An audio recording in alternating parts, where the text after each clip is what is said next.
क्या आपको भी लगता है कि इन्वेस्टिंग स्टार्ट करने के लिए आपका अमीर होना बहुत ज़रूरी है? इसके लिए बहुत सारे पैसे चाहिए?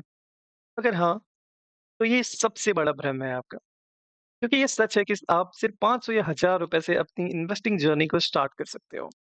तो इस वीडियो में मैं आपको स्टेप बाय स्टेप बताऊँगा कि आप कैसे 500 या हज़ार रुपए से अपनी इस इन्वेस्टिंग जर्नी को स्टार्ट कर सकते हो और एक लॉन्ग टर्म में बढ़िया वेल्थ क्रिएट कर सकते हो। ठीक है? तो बिना देरी किए वीडियो को स्टार्ट करते हैं। तो जो भी नए हैं प्लीज़ आप चैनल को सब्सक्राइब कर लेना और वीडियो अच्छी लगे तो लाइक भी कर देना।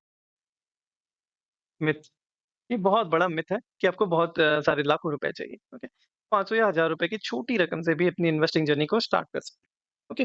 तो अब हम देखेंगे कि कौन से स्टेप्स हमें फॉलो करने चाहिए। स्टेप बाय स्टेप मैं बताऊँगा कि कैसे आप 500 या हज़ार रुपए से अपनी इन्वेस्टिंग जर्नी को स्टार्ट कर सकते हो, ठीक है? तो पहला step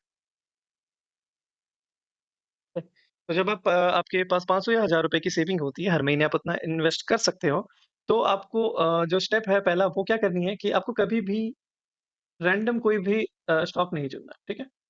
don't pick random stocks क्योंकि 500 या हज़ार रुपए से आप अपनी जो इन्वेस्टमेंट है उसको डाइवर्सिफ़ाई नहीं कर सकते हो। क्योंकि बहुत सारे स्टॉक्स ही है जो 2-2 हज़ार 3-3 हज़ार के आते हैं। आप कितने स्टॉक्स खरीदोगे? एक भी नहीं खरीद पाओगे।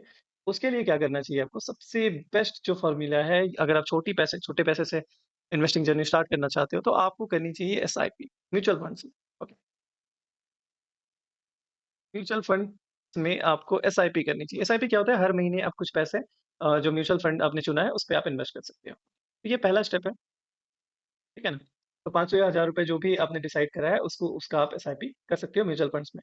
तो इसमें भी आपको सिर्फ़ एक ही म्यूचुअल फंड नहीं चुनना है, ठीक है? आप अलग-अलग तरह के म्यूचुअल फंड चुन सकते हो, जैसे कि आप अलग-अलग एसेट क्लासेस में जैसे कि स्टॉक मार्केट एक एसेट क्लास हो गया, ठीक है?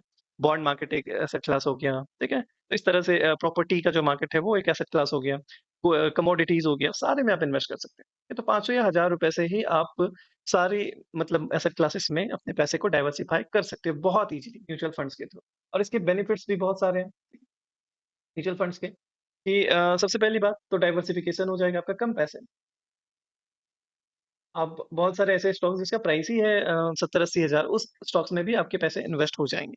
ओके, क्योंकि आप ऐसे सिर्फ़ 500 या हज़ार रुपए से नहीं कर पाते। ठीक है?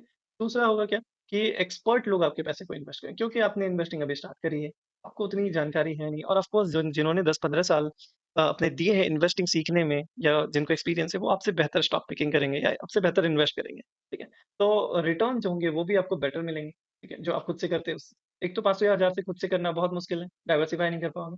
और ऊपर से रिटर्न आप क्योंकि आपको उतना आता नहीं है तो आप अच्छे रिटर्न नहीं पा पाओगे। लेकिन जब आप इन्वेस्ट करते हो म्यूचुअल फंड में एसआईपी के थ्रू तो आप डाइवर्सिफ़ाई कर सकते हो, ठीक है? क्योंकि पोर्टफोलियो मैनेजर जो रहेगा वो आपका एक्सपर्ट रहेगा, वो आपसे बेटर डिसीजंस लेगा, ठीक है?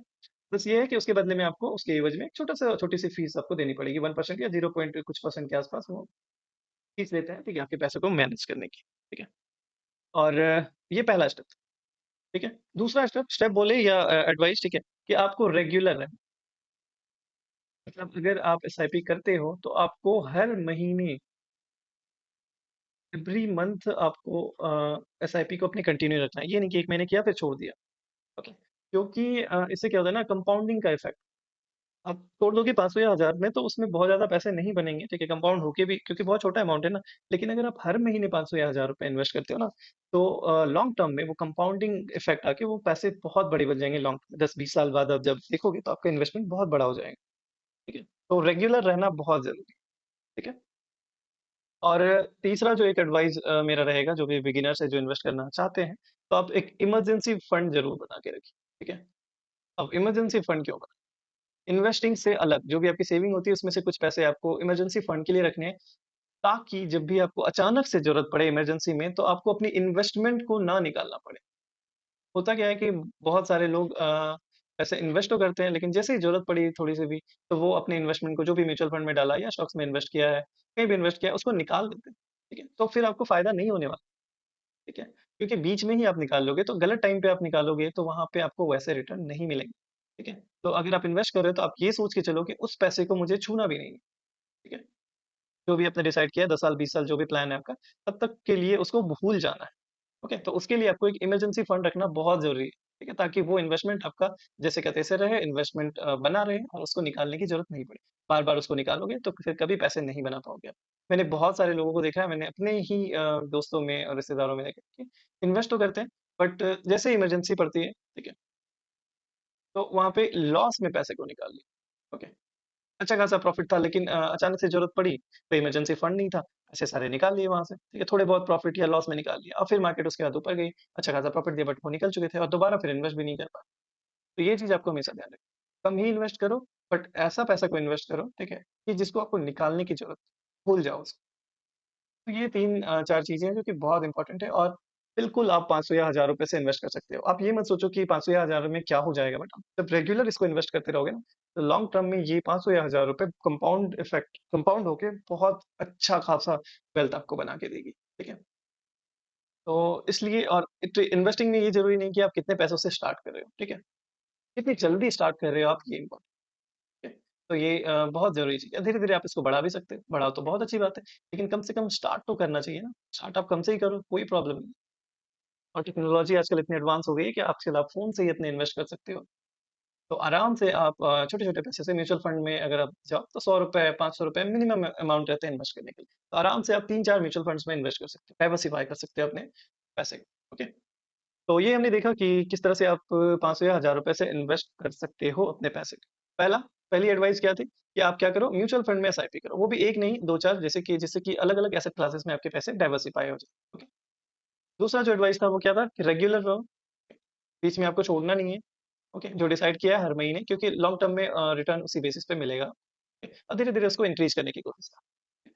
और तीसरा, एक इमरजेंसी फंड ज़रूर बनाओ। इसको लोग लाइटली लेते हैं, इमरजेंसी फंड क्या है यार, इन्वेस्ट तो कर रहे हैं। ऐसा नहीं होता। बीच में आपको कभी न कभी इमरजेंसी केसेस आते हैं जब पैसों की ज़रूरत होती है, तो उसमें लोग क्या करते हैं, अपनी इन्वेस्टमेंट का जो पोर्टफोलियो है उससे पैसे निकाल लेते हैं। वो गलती आपको नहीं करनी, ठीक है? तो फिलहाल इस वीडियो में इतना ही। आई होप आपको समझ में आया होगा कि कैसे आप इन्वेस्टिंग स्टार्ट कर सकते हो कम पैसों से, और ये वीडियो आपके लिए हेल्पफुल रही होगी। अगर वीडियो आपको अच्छी लगी है तो इसको लाइक कर देना और चैनल को सब्सक्राइब भी कर देना, और कमेंट में बताना कि आपको कौन से नए टॉपिक पे वीडियो चाहिए। Thank you so much for watching. मिलते हैं नेक्स्ट वीडियो में।